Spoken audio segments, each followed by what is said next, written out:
Specially यहाँ पर ये बोलते हैं यार कि पढ़ाई में मन नहीं लगता।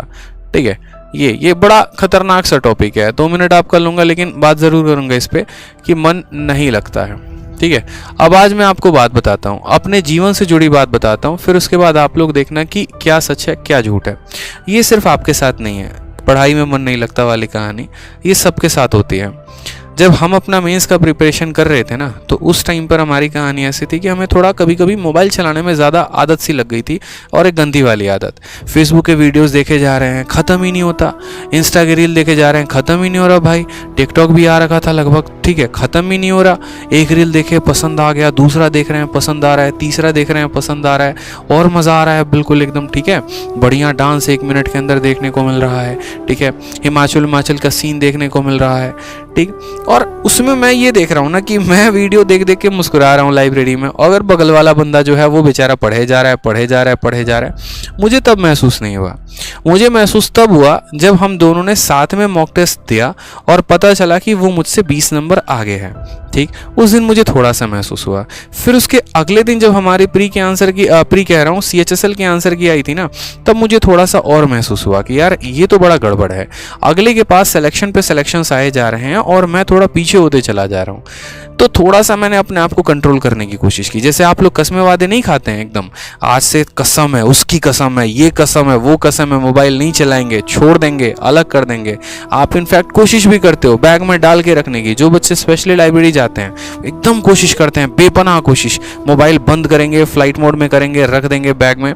ठीक है, हमने भी वो कोशिश की, बट दूसरा वो कोशिश है ना बड़ा फेल सा हो गया एकदम। ठीक है, क्योंकि अगर फ़ोन आ गया तुरंत उठा लिया, कुछ आ गया तुरंत उठा लिया, और ऐसे सिचुएशंस होते हैं लाइफ में। मैं मना ही नहीं कर रहा, आएंगे आपके प्रॉब्लम्स लाइफ में। ठीक है, तो फिर उसी से टैकल कैसे करना होता है, ये मन कैसे लगाना होता है मेरे भाई, वो सिर्फ एक ही चीज़ से आती है। इस बात को ध्यान रखो कि आपका एक पॉइंट तो कि ये एम क्या है, पहले ये समझ लो कि एम क्या है, मतलब बनना क्या है, करना क्या है। जैसे हम मोबाइल ही चला रहे थे, ठीक है, मोबाइल चलाते चलाते रील्स ही देख रहे थे, और रील्स देखते देखते अचानक एक मेरे सामने वीडियो आई, डीएम की एंट्री कैसे होती है। ठीक है, फिर उसमें हमने जो आपके IAS हैं श्रुति हसन है, मैंने उनका वीडियो देखा, टीना डाबी का वीडियो देखा। फिर वो चीज़ें लगी कि यार करना है तो कुछ ऐसे करो ना फिर, कि जब तुम एंट्री भी लो तो एटलीस्ट तुम्हारा वो एक भौकाल हो अलग तरीके से। ठीक है, फिर वो एंट्री देखने के बाद फिर थोड़े थोड़े और मुझे इंटरेस्ट आने शुरू हुए कि अच्छा क्या पोस्ट होता है, कैसे पोस्ट होता है। ठीक है, फिर उसके बाद यहाँ पर थोड़ा सा हम जो है अपने लाइब्रेरी में हमने कहा चलो हम सीजल की तैयारी कर रहे हैं भाई, तो अपने सीजल की तैयारी में ही थोड़ा सा अपने पोस्ट के बारे में जान लेते हैं कि हाँ हमारे यहाँ कौन कौन सा पोस्ट होता है। फिर हमने अपने पोस्ट डिटेल देखने शुरू किए यूट्यूब पर कि सीजल के अंदर कौन कौन से पोस्ट होते हैं, फिर उनका थोड़ा सा रुतबा जानना शुरू किया। तो ये बात उस दिन समझ में आई, और इसी वजह से आज हम एक एक्साइज इंस्पेक्टर सेलेक्टेड हैं। तो कहानी तब समझ में आ गई थी। तो ये जो एम था ना, हमने तब मन में ठाना, बाद में उसको पता चला कि इस एम को पूरा करने के लिए मेहनत कितनी करनी होती है, उस हिसाब से मेहनत की। बहुत सारी चीज़ें ऐसी हैं जहाँ पर मन विचलित होता है, उनको कंट्रोल किया कि फ़ोन नहीं चलाना है, फेसबुक नहीं खोलना है, वीडियो नहीं देखनी है, कितनी भी अच्छी मूवी आई नहीं देखना है। ठीक है, कंसिस्टेंट रहना है, अपडेटेड रहना है। 6 महीने की बात है, थोड़ा सा कंट्रोल कर लो। सबसे बुरी दूसरी जो आदत होती थी वो होती थी मेरे भाई नींद, या यूं कह ले कि आप आलस। ये आलस भी एक सबसे बड़ा बीमारी, सबसे बड़ा फैक्टर है। इसको कैसे कंट्रोल करें, जिसको हम लेजीनेस भी कहते हैं। इंग्लिश की वोकैबुलरी अगर आप पढ़ते हो तो इसके अच्छे अच्छे वोकैब भी होते हैं, लेथार्जिक, स्लगिश। ठीक है, अब ये भैया आलस, ये आलस कैसे खत्म करें। अब ये आलस वाली भी कहानी यहाँ पर रहती थी ना।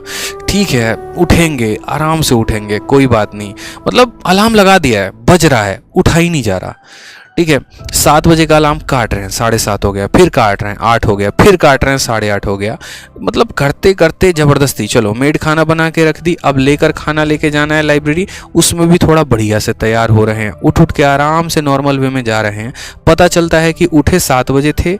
ठीक है, कोशिश की थी 7 बजे से, लाइब्रेरी में पहुँचे 9:30 बजे। ठीक है, और ऐसा चलता रहा, कुछ दिनों तक सिलसिला हमारा चलता रहा, हफ्ते 10 दिन तक चलता रहा। लेकिन उसके बाद में हमें भाई साहब एक लाइब्रेरी मिले, खतरनाक आदमी, मैं आज भी उनका नाम लेता हूँ। ठीक है, एक दिन मैं जब यहाँ पर 9:30 में पहुंचा ना, तो उस लाइब्रेरी में हमारे जो सर थे उन्होंने कहा कि तेरी सबसे बड़ी गलती है ना कि तू ये कर रहा है कि तू ये 2 घंटे का यूटिलाइज नहीं कर रहा। मैंने कहा सर क्या होता है 2 घंटे में, 8-8 घंटे पढ़ता हूँ, 10-10 घंटे पढ़ता हूँ, कम है क्या। कहा कि एक काम कर, वो सीट है, उस सीट पर जा और उस सीट पर एक लड़के को देख कि वो कितने बजे आता है, बस आज ये देखना कि वो आया कितने बजे, वो जाता कितने बजे, उसके मॉक्स के मार्क्स देखना, फिर तुम्हें अगले दिन से खुद समझ में आ जाएगा। उस सीट पर जो लड़का बैठा था ना, वो सुबह के 6:30 में आता था, और रात में सबसे लेट लाइब्रेरी को बंद करके जाता था वो 12:30 में मेरे भाई, ठीक है। और कॉन्टिन्यूस इतनी पढ़ाई, बहुत बच्चे यहाँ पर ज्ञान देने भी आ जाएंगे, 6 घंटे पढ़ने से सिलेक्शन हो जाता है, ये हो जाता है, वो हो जाता है। अगर होता तो तुम्हारा हो चुका होता, तो ज्ञान मत देना फालतू का बाद में वीडियो के कमेंट में, ठीक है। जिनका होना होता ना 6 घंटे की पढ़ाई में, तो हो जाए, और ये बात मान लो तो ज़्यादा बेहतर है, ठीक है। तो यहाँ पर ये जब इतना देर पढ़ता था, ऐसा नहीं था कि इसमें सिर्फ ये पढ़ाई ही करेगा, और भी चीज़ें हो गई, जैसे मैथ्स का मॉक हो गया या और भी चीज़ें हो गई। तो सबसे अच्छी आदत जो मुझे इसकी ये लगती थी ना, कि सुबह में जब ये लाइब्रेरी में आता था, इसको भी नींद लगती थी, औरों की तरह ये भी था, इसको भी ड्राउजीनेस होता था, लेकिन ये आते आते तुरंत अपना लैपटॉप खोलेगा और एक मेज़ का मॉक दे दिया मेरे भाई। प्री का बंदा तैयारी कर रहा है और 6:30 में आया है, और 8:30 तक मेज़ का एक मॉक खत्म, और अभी तक हम अपने घर पे सज रहे हैं, धज रहे हैं और लाइब्रेरी जाने की तैयारी कर रहे हैं, और इस बंदे का एक मेंस का मॉक खत्म, यानी 100 सवाल ही आगे हो चुका है। और ऐसे कहानी करते करते करते करते मेरे भाई ये डेली डेली डेली डेली सोचो मुझे कितने का ये लीड दे रहा है। तब जाकर कहानी समझ में आई कि एक एक मिनट बहुत इंपॉर्टेंट होता है। उस दिन मैंने कंपटीशन लगाना शुरू किया उस लड़के से कि भाई ये अगर 6:30 में आ रहा है ना, तो मैं तो पक्का आऊँगा ही आऊँगा। फिर जो 9:30 वाली टाइम थी, थोड़ा और कम, थोड़ा और कम, थोड़ा और कम, जब तक वो अपने सीट से नहीं उठता था, मैं अपने सीट से नहीं उठता था। भाई वो बैठा है ना, तुझे भी बैठना है, ठीक है। मॉक, और वो जो एक कंपटीशन था ना, वो बड़ा एक हेल्दी सा कंपटीशन बन गया यार, बहुत एक हेल्दी सा। मतलब मुझे उस लड़के को देख देख कर मोटिवेशन आने लगा कि जब ये बंदा 4 मॉक दिन में लगा सकता है मेज़ के, तो मैं क्यों नहीं लगा सकता हूँ। तो ऐसे कई सारे फैक्टर्स थे जिन चीज़ों ने मुझे प्रमोट किया लाइफ में, क्योंकि अकेले आप कितना मोटिवेटेड रह लोगे, कितना अपने आप को कसम दे लोगे, कितना अपने आप को स्ट्रेंथ दे लोगे, कितना अपने आप को तोड़ लोगे, कितना अपने आप को रोक लोगे, मतलब नहीं हो पाता। अलग अलग तरीके अपनाने पड़ते हैं जीवन में। बहुत बार ऐसा होता है कि आप रुक से जाते हैं, ठहर से जाते हैं, नेगेटिव से हो जाते हैं, तो वहाँ पर भी आपको अलग स्ट्रैटेजी अपनानी पड़ती है। जीवन भर मेरे भाई गाड़ी एक स्ट्रैटेजी से नहीं चलती, इस बात को समझिए। और ये लोग ऐसे होते हैं ना जो लाइफ में आपको इंस्पायर करते हैं। फिर तो हमारी जो है ना, एक तरीके से ऑटो लेंगे, सबसे पहला ऑटो पकड़ के जाके 6 बजे बैठेंगे सीट पे, उसकी तरह हम भी लैपटॉप से खोलना शुरू करेंगे। 2-4 दिन आदत लगी, 5वें दिन से कहने की किसी को ज़रूरत नहीं पड़ी, और वो अपने आप में एक रूटीन में डल गया, ठीक है। इसी वजह से ये भी एक पॉजिटिव एनवायरनमेंट का इफेक्ट होता है, फ़ायदा होता है यहाँ पे। तो ध्यान रखो, ये आलस भी त्यागना बहुत ज़रूरी है। आज भी जैसे एक बच्चा कह रहा था कि सर आप सुबह से लेकर रात तक क्लास लेते रहते हो, ठीक है, थकते नहीं क्या? मेरे भाई थकना ही नहीं है, क्योंकि मेरी मंजिल यहाँ नहीं है, मुझे बहुत ऊपर जाना है। मैंने मन में सोच रखा है यार, यहाँ रुकना किसको है ये बताओ पहले। अगर मैंने अपनी जॉब छोड़ी है, अगर मैंने अपना लाइफ में कुछ ड्रीम छोड़ा है, तो मैं यहीं पर रुकने के लिए मैंने थोड़ी छोड़ा है। जब मेरे पास दिन के 24 घंटे मिल रहे हैं, तो मैं 2 घंटे की ही क्लास क्यों लूँ? क्या मैं 10 घंटे की क्लास नहीं ले सकता? क्या मैं और कंटेंट पर काम नहीं कर सकता? ठीक है, 1 साल के अंदर, 1.5 साल के अंदर 2 बुक निकाल दी मैंने, इतने हिट वीडियोस गए, मिलियंस पर व्यूज आते हैं, आप लोगों का प्यार है, सपोर्ट है, कई सारे बच्चों को इंस्पेक्टर तक बना चुका। तो फिर यहीं तक रुकना क्यों है? क्या आज मैं अर्न नहीं कर रहा हूँ, मेरे पास पैसे नहीं आ रहे हैं, क्या मेरा नाम नहीं है?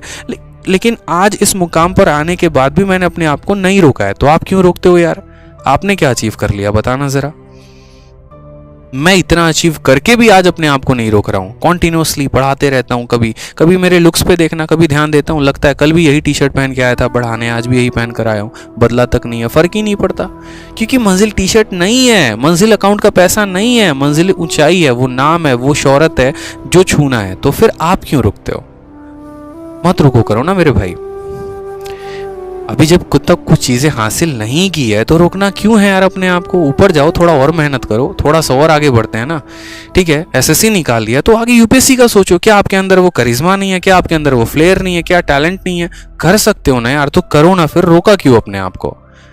वो जो 24 घंटे मिले थे तो उसका फायदा उठाना था ना, गवा क्यों दिए? रोज सुबह से लेकर शाम तक अपना दिन कैलकुलेट करो कि कितने मिनट वेस्ट करते हो फालतू की चीज़ों में। वीडियो देखने कोई और गए थे, पहुंच कहीं और पर गए, कितना समय बर्बाद कर दिया। इनकी स्ट्रेटजी सुनेंगे, उनकी स्ट्रेटजी सुनेंगे, उनकी स्ट्रेटजी सुनेंगे, फॉलो कुछ भी नहीं करना है। ऐसे थोड़ी होता है यार। दिन में आप 5 लोगों से मिलते होगे, मैं आपको 5 टॉपर से मिलाता हूँ, ठीक है। हर किसी से वही स्टोरी पूछोगे, भैया जीएस कैसे स्ट्रॉन्ग करें। लेकिन मेरे भाई वो तो स्ट्रॉन्ग तब होगा ना जब तुम खुद पढ़ने उतरोगे। पढ़ ही नहीं रहे हो, सिर्फ लोगों से पूछे जा रहे हो कैसे होगा कैसे होगा। तो क्या हो जाएगा क्या? मैं ये पूछूं किसी से गाड़ी कैसे चलाना है, अच्छा ठीक है, स्टीयरिंग पे पैर रखना है, ये स्टीयरिंग पे हाथ रखना है, एक्सेलेरेटर होता है, ब्रेक होता है, क्लच होता है, क्या पूछने से होगा या वाकई मुझे गाड़ी पर बैठना पड़ेगा, ड्राइविंग सीट पर और चलाना पड़ेगा? फर्क है ना यार। सीखो ना, अब नहीं समझोगे तो कब समझोगे। ये जो जितने भी छोटे एग्जाम्स होते हैं इनमें कंपटीशन ज़्यादा होता है, ठीक है, और इनमें इंसान टूटता भी बहुत जल्द है, ठीक है। तो आत्मचिंतन करो थोड़ा सा और मेहनत करो। ये मुझे बहुत दिन से था कि मैं आप लोगों से ये बात बोलूंगा कि भाई कुछ बच्चे जो हैं वो अलग ही ट्रैक पर जा रहे हैं और पढ़ाई में मन नहीं लगता, कुछ हासिल भी नहीं किया मन नहीं लगता, मतलब जबरदस्ती का ऐसे ही। यार कुछ हासिल तो कर लो, तब कुछ चीज़ों में मन ना लगे तो पता चले हासिल ही क्या कर लिया आपने, ये बताओ। कुछ हासिल किया है अपने दम पे, बताओ। जब नहीं किया तो फिर मन लगाओ, हासिल करो, फिर देखेंगे ना। वो बात तब शोभा देती जब आप बैठे होते यार, अकाउंट में लाखों रुपए आ रहे हैं और बोलते हैं हाँ यार अब काम करने का मन नहीं करता, एकदम उमर सा हो गया, अब तो खाली इंजॉय करने का मन करता है। अच्छा भी लगता हमको सुनने में। कुछ किए भी नहीं, कोई वैल्यू भी नहीं बनाई, कोई नाम भी नहीं बनाया और मन नहीं लगता। खतरनाक, मतलब एकदम ऐसा काम करते हो तुम। भाई बन लो यार, मैं सपोर्ट कर रहा हूँ ना, मैं हूं ना साथ में यार, मैं गाइड कर रहा हूँ ना, मोटिवेट कर रहा हूँ ना, अपनी पूरी एफर्ट आप लोगों के लिए लगा रहा हूँ ना, बस आप अपने लिए तो एफर्ट लगा दो, ठीक है।